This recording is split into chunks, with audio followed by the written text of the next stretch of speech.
Encore une fois, bienvenue à cette grande édition. Au lendemain du 26e sommet de chefs d'État et des gouvernements du Commonwealth, tenu à Kigali, le président de la République, Paul Kagame, et président en exercice de cette organisation des pays ayant en commun l'usage de l'anglais, a exprimé à toutes et à tous ses félicitations pour le bon succès de cet événement combien important. Sur son compte Twitter, le chef de l'État a écrit, je cite, « Félicitations à tous les organisateurs, aux forces de sécurité qui ont assuré la sécurité de tous, au personnel de tous les sites et à tous les Rwandais qui ont contribué au succès du CHOGM 2022. Merci infiniment de faire la fierté du pays. » Fin de citation. Le secrétaire général du Commonwealth, Mme Patricia Scotland, a indiqué, je cite, « À la clôture du sommet du CHOGM 2022, je remercie infiniment le président Paul Kagame, le gouvernement du Rwanda et le peuple rwandais et tous les autres membres du Commonwealth pour le rôle que tout un chacun a joué pour le succès du haut niveau de ce sommet. » Fin de citation. Le Premier ministre britannique Boris Johnson a indiqué « C'était un peu de jour, mais très fantastique à Kigali. » À travers le Commonwealth, c'est l'occasion de booster le partenariat dans le commerce et l'investissement et mettre donc en place des mesures permanentes à l'introduction de l'énergie verte dans l'activité industrielle. Le président ougandais Yoweri Kaguta Museveni a dit qu'après avoir participé au sommet du CHOGM 2022, il est rentré chez lui par le poste frontalier de Gatuna, ajoutant qu'il félicite les Rwandais pour l'accueil chaleureux qui lui a été réservé pendant ce séjour au Rwanda et lorsqu'il est entré jusqu'à Gatuna. Il a exprimé ses remerciements et a souhaité que l'amour puisse être partout. Le président de la Zambie, Hakainde Hichilema, a également écrit sur son compte Twitter en Kinyarwanda « Murakoze Rwanda, Murakoze Rwanda », ajoutant, je cite, « C'était pour nous l'honneur d'être au Rwanda et nous entretenir avec les autres membres du Commonwealth, les pays ayant l'anglais en partage. Nous vous remercions beaucoup, mon frère, le président Paul Kagame, pour les très bons déroulements du CHOGM 2022. » Son épouse a également écrit, je cite, « C'était très heureux de venir au Rwanda, pays des 1000 collines. Nous y avons appris beaucoup de choses. Nous remercions beaucoup le président Paul Kagame et la première dame, Madame Jeannette Kagame, pour l'accueil qui nous a été réservé au Rwanda. Merci beaucoup. » Fin de citation. Le Premier ministre du Canada, Justin Trudeau, est revenu sur la clôture du sommet du CHOGM. Il a partagé aux autres les documents contenant toutes les activités du sommet et les recommandations que les participants donc, sont invités à mettre en exécution. La secrétaire d'État au ministère des Affaires étrangères du Pakistan, Madame Hina, a dit que la délégation de son pays est rentrée de Kigali après s'être entretenue et tenu des réunions avec différentes parties des différents pays, des discussions essentielles sur le partenariat et les échanges avec d'autres pays et à propos du CHOGM. Elle a dit que le Rwanda a prouvé qu'un bon leadership peut transformer les pays de manière extraordinaire, ajoutant, je cite, « Excellence, le président Paul Kagame, nous vous félicitons pour un bon leadership au Rwanda. Vous avez été pour nous un modèle à suivre. » Fin de citation. Le président de l'Assemblée des Nations Unies, Abdullah Shahid, a écrit « Merci beaucoup. La visite que j'ai effectuée à Kigali est très importante. Les entretiens avec les hauts dirigeants du Rwanda et des représentants de la société civile sont tous très importants. Nous avons fait une visite inoubliable. » Fin de citation. La suite de cette édition, le Premier ministre rwandais, Dr Edouard Ngirente, et son homologue mauricien, l'honorable Pravid Kumar, ont procédé ce dimanche à l'inauguration du barrage hydroélectrique sur la rivière Rukarara. C'est en secteur Kibirizi, en district de Nyamagabe. Il s'agit d'un projet construit par des investisseurs en provenance de l'île Maurice, de la société Omni Hydro, qui ont investi plus de 32 millions de dollars américains. Les constructeurs du barrage ont déclaré qu'ils fourniraient plus de 5 MW d'électricité capable d'électrifier au moins 175 000 foyers. Après 20 ans de service, ce barrage passera aux mains des investisseurs mauriciens vers ceux de l'État rwandais.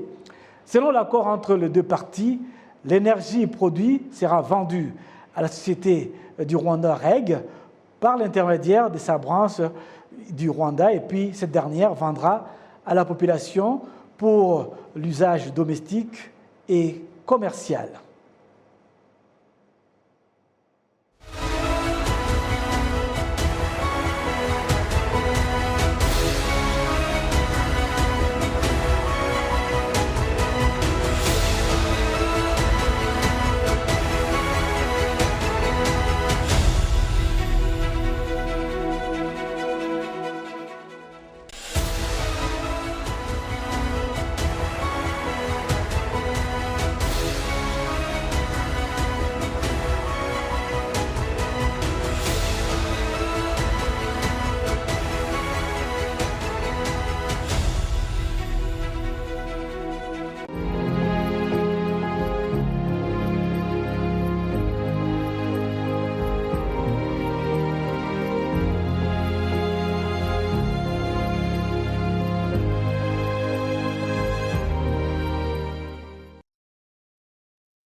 Le Rwanda s'achemine progressivement vers la fin de 100 jours des commémorations du génocide perpétré contre les Tutsis au Rwanda. C'est dimanche soir déjà.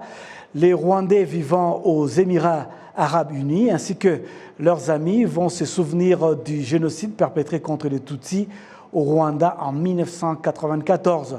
Cette 28e commémoration va permettre de faire un travail des mémoires pour que de tels événements tragiques ne se reproduisent plus jamais ni au Rwanda ni partout ailleurs au monde. C'est un événement organisé par l'ambassade du Rwanda dans ce pays du Golfe et ses partenaires qui va se dérouler donc dans la capitale Abu Dhabi.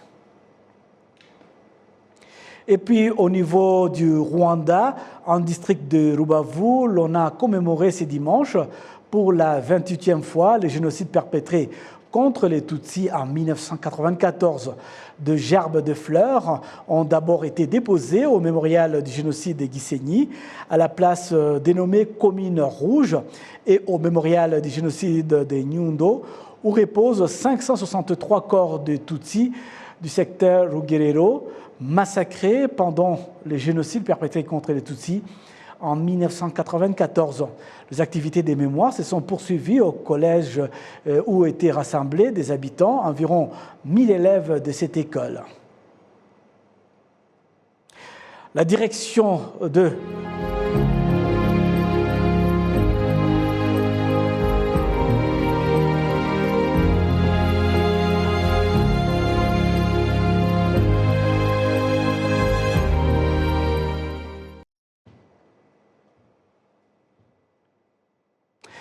Toujours dans le cas de la commémoration du génocide perpétré contre les Tutsis au Rwanda, dans notre émission L'entretien de la semaine, que vous suivez régulièrement les dimanches à la télévision rwandaise, nous avons l'immense plaisir et la joie de recevoir un artiste et un écrivain que vous connaissez certainement. Il s'agit donc de Rurangwa Jean-Marie Vianney. Bienvenue, Monsieur Rurangwa Jean-Marie Vianney. Merci beaucoup.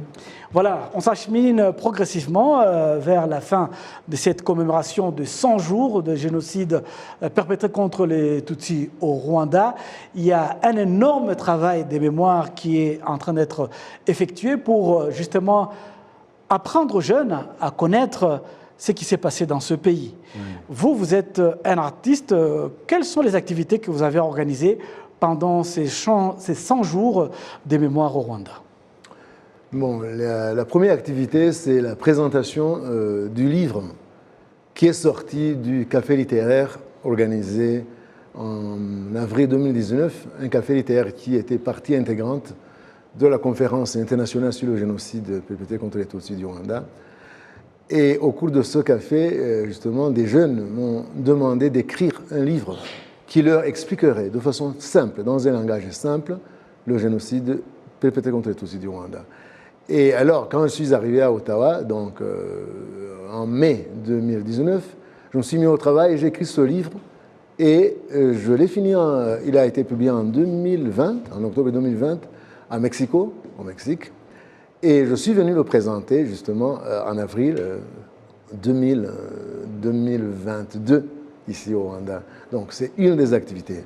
L'autre activité relative à la commémoration du génocide des Tutsis du Rwanda est une pièce de théâtre. Une pièce de théâtre qui s'intitule « Essuie tes larmes et tiens-toi debout ». Et c'est une pièce de théâtre, un spectacle total, c'est-à-dire ouvert à tous les genres, dans la mesure où il est composé de théâtre, de poésie, de chant, de slam et de monologue. Et ce spectacle, justement, a pour but de la préservation, la perpétuation de la mémoire du génocide perpétré contre les Tutsis du Rwanda, à travers, justement, parmi les jeunes. Voilà donc les deux activités que, personnellement, j'ai faites avec mes collègues qui font partie d'une compagnie artistique qui s'appelle Rwanda Creations Limited. Et donc, nous avons une troupe de théâtre qui a la mission, l'ambition de présenter cette pièce aussi bien au Rwanda qu'ailleurs, selon nos possibilités. Oui, donc on sent qu'il y a plein de projets. Vous avez parlé tout à l'heure de cette pièce de théâtre que vous avez composée, Essuie tes larmes et tiens-toi debout. Pourquoi avoir pensé à cette thématique? Oui, d'abord, essuie tes larmes, on essuie les larmes parce qu'on a pleuré. On a pleuré à cause du génocide. 1 million plus de morts innocentes, ça fait pleurer. C'est tragique. Mais comme justement le Rwanda est un pays qui connaît la résilience, on doit essuyer ses larmes. La vie continue malgré tout. Et donc le message, c'est qu'on pleure, on essuie les larmes. Oui, on rappelle, on commémore pour que ce qui s'est fait ne se reproduise plus, c'est ça l'objectif de la mémoire, mais aussi on se tient debout. On se tient debout parce que pour dire non à la mort. Je fais allusion à ce livre qui vient d'être publié d'une dame qui s'appelle Dimitri Mukanyinigira, dont le livre s'appelle Don't Accept to Die, Don't Accept to Die. Bon, c'est ça, c'est la résilience. Donc, on n'accepte pas de disparaître. Et le message justement de cette pièce, c'est rappeler ce qui s'est passé pour que ça ne se reproduise plus. Parce que justement, la mémoire est là pour ça. La mémoire, et ça, c'est rappeler ce qui s'est fait pour que les jeunes générations en aient en horreur, pour qu'elles ne commettent plus ce qui s'est fait. Voilà. J'ai vu un extrait de cette pièce de théâtre. On a un jeune homme qui est donc assis, qui pleure, et des adultes derrière qui essaient de le consoler. Exact. Oui, c'est ça. Donc, voilà, le jeune homme déplore la perte de tous les siens. Là, on était au mémorial de Kigali, à Gisozi, où on commémorait les familles éteintes. Parce qu'il y a au Rwanda des familles qui ont disparu. Donc, papa, maman, enfant, etc. Donc là, c'était l'occasion, le 4 juin, on a commémoré ces familles à Gisozi. Et la GARG, ou le GARG, je pense, c'est masculin, donc, nous a invités à donner un petit morceau artistique commémoratif. Et là, ce jeune homme-là qui s'exprime dans un monologue pathétique, qui déplore qu'il a perdu tous les tiens, qui s'affaisse, qui s'abat, qui tombe par terre, mais qui se relève parce qu'il y a des gens pour lui dire « c'est pas fini, la vie continue, tu dois défier le destin, tu dois te relever, tu dois lutter, tu dois vivre, tu dois survivre ». Et lui, il survit pour raconter au monde entier ce qui s'est passé. C'est ça, par devoir, par hommage aux siens disparus. Et puis il y a des jeunes filles qui disent un poème, « Essuie tes larmes, tiens-toi debout », et qui le consolent, qui lui dit « More, more, mwene gihanga, mwana w'u Rwanda, iyakaremye n'ikamena, more, more, mwene gihanga, Imana y'u Rwanda irakubona, izanakubona ». Donc ça, c'est le message en Kinyarwanda qui veut dire... Et que vous pouvez traduire? Oui, je traduis bien sûr. Ouais. C'est-à-dire, more, more, c'est-à-dire, comment dire... ne t'abats pas, donc ne t'affaisse pas, relève-toi, sois fort. Dieu, le Dieu du Rwanda, le Dieu qui vit au Rwanda, parce qu'il vit ailleurs aussi, mais il passe la nuit au Rwanda, après notre adage. Donc, ce Dieu-là qui a fait que justement le Rwanda s'est relevé, que le Rwanda est rené de ses cendres. J'aime toujours appeler mon pays par une figure donc, métaphorique, je dis, le phénix qui est rené de ses cendres. Le phénix, c'est cet oiseau mythologique, mythique et mythologique, qu'on brûlait et puis qui renaît de ses cendres chaque fois qu'on le brûle. C'est comme le Rwanda qui a subi beaucoup d'épreuves tragiques et pourtant qui se tient debout. La preuve, c'est ce qui se fait maintenant au Rwanda. Très bien. Alors, c'est une pièce très intéressante que vous avez déjà eu à présenter. Est-ce qu'il y aura une autre occasion de présenter cette pièce? Oui, nous allons la présenter justement le 30 juin. C'est un jeudi qui est suivi d'un long week-end parce qu'il y a congé plutôt vendredi, samedi, dimanche et lundi. Donc, nous allons jouer cette pièce au mémorial du génocide à quelle heure? À partir de 17h. Et donc, nous voudrions que les jeunes soient nombreux là-bas parce que nous nous adressons surtout, parce que les jeunes constituent le Rwanda de demain. Ce sont eux les porte-flambeaux de la mémoire. Donc, leur présence est vivement souhaitée. Quelles sont les conditions pour y accéder? Non, il n'y a pas de conditions, il faut vouloir. Il faut vouloir et sentir que ça les concerne. Parce que c'est gratuit, on ne fait jamais payer les spectacles commémoratifs. Donc l'entrée est gratuite, il faut qu'elle soit seulement ponctuelle. Voilà. Rurangwa Jean-Marie Vianney, que vous connaissez tous. L'actualité oblige, nous sommes en plein Tchogam qui se termine. C'est donc ces grands sommets que le Rwanda, c'est l'un des plus grands sommets que le Rwanda ait organisé. Ce sommet qui réunit le pays ayant l'anglais en partage, la langue anglaise. Le Rwanda qui a un pays extraordinaire qui à la fois regroupe non seulement les pays, enfin la population qui parle à la fois l'anglais et le français, n'est-ce pas? Vous, en tant qu'écrivain, comment avez-vous trouvé cette organisation du Tchogam? Non, moi je m'émerveille toujours. Je m'émerveille toujours devant ce que fait le Rwanda. Vous savez, moi j'ai vécu très longtemps en exil avant, et puis dans la diaspora. Donc je vivais au Canada il n'y a pas longtemps, maintenant je suis ici. Et donc je m'émerveille chaque fois que j'arrive au Rwanda parce que c'est un pays qui fait des miracles. Vraiment, ce n'est pas pour vous flatter, vous qui vivez ici, mais c'est la vie de mes amis qui vivent partout où j'ai vécu, que ce soit en Italie, en Belgique, en France, en Allemagne, au Canada, aux États-Unis. J'ai reçu dernièrement des messages, des messages sur WhatsApp me disant « C'est incroyable ce pays qu'on croyait mort en 1994.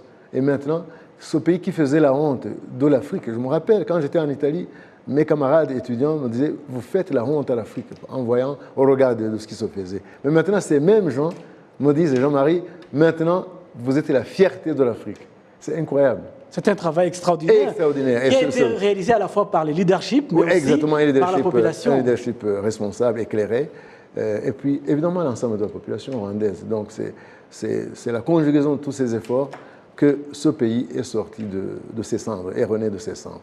C'est incroyable, donc c'est vraiment... Je dirais bravo. Alors, dans le cadre de cette collaboration entre les écrivains qui écrivent non seulement en anglais, mais en français, est-ce qu'il y a déjà, vous amorcez déjà des travaux ensemble dans ce travail de mémoire? Oui, vous savez, le travail de mémoire ne se limite pas seulement à la francophonie. Non, il y a beaucoup d'auteurs anglais qui ont voulu perpétuer la mémoire du génocide à travers des œuvres d'art en anglais.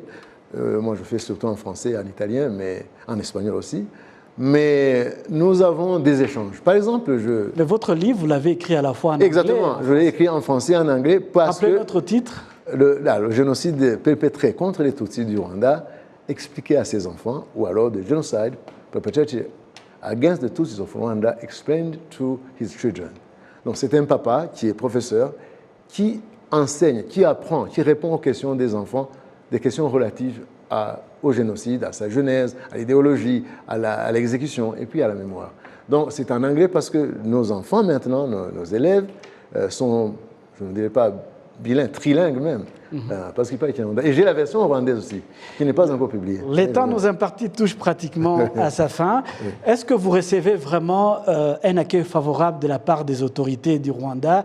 Est-ce qu'il y a un soutien réel dans vos activités, dans vos projets? Ce sera peut-être la dernière question. Oui, mais franchement, c'est une expression de gratitude. Je remercie beaucoup les autorités rwandaises qui s'impliquent dans le travail artistique qui préserve la mémoire du génocide. Je me rappelle que justement, quand ce livre est né, à la genèse de ce livre, dans le café littéraire, la première dame du Rwanda, qui aime vraiment la culture, soutient les artistes, et elle était là. Et, en mois de mars, elle a été présente à la présentation du livre du Collège Saint-Albert, une histoire du collège, une histoire exilique qui fait partie de la grande histoire du Rwanda. Elle était là aussi. Et je la vois toujours dans les activités organisées par l'Imbuto Foundation. Et puis, je vois par exemple le ministre de Minobumwe, qui était exactement présent dans le café littéraire, au café littéraire, et qui dernièrement, ici même dans ce studio, a présenté avec moi, a organisé plutôt le café littéraire autour de mon livre. Et puis, il était là, présent aux activités organisées par le GARG, et il nous a assuré de son soutien aussi, parce que nous travaillons, comment dire, nous abondons dans le même sens, nous travaillons de concert en fait, quand on travaille de la même Nous espérons que ces livres seront donc distribués dans le maximum d'établissements ici au Rwanda. Oui, c'est ce que souhaitaient les jeunes, parce que quand je l'ai écrit, c'était sur demande des jeunes. Et je suis en contact avec le Rwanda Basic Education Board, et le directeur m'a donné une lettre d'approbation officielle de ce livre. Et je pense que le pas suivant, donc l'étape suivante, c'est de commander le livre et de le mettre à la disposition de toutes les écoles secondaires, comme les jeunes de ces écoles l'ont souhaité. Merci beaucoup, Rurangwa Jean-Marie Vianney. Je rappelle que vous êtes écrivain et artiste. Restez avec nous, nous allons découvrir la page internationale de ce journal. C'est donc la fin de cette édition au nom de toute l'équipe qui m'a accompagné tout au long de cette grande édition. Je vous souhaite de passer un excellent après-midi en notre compagnie.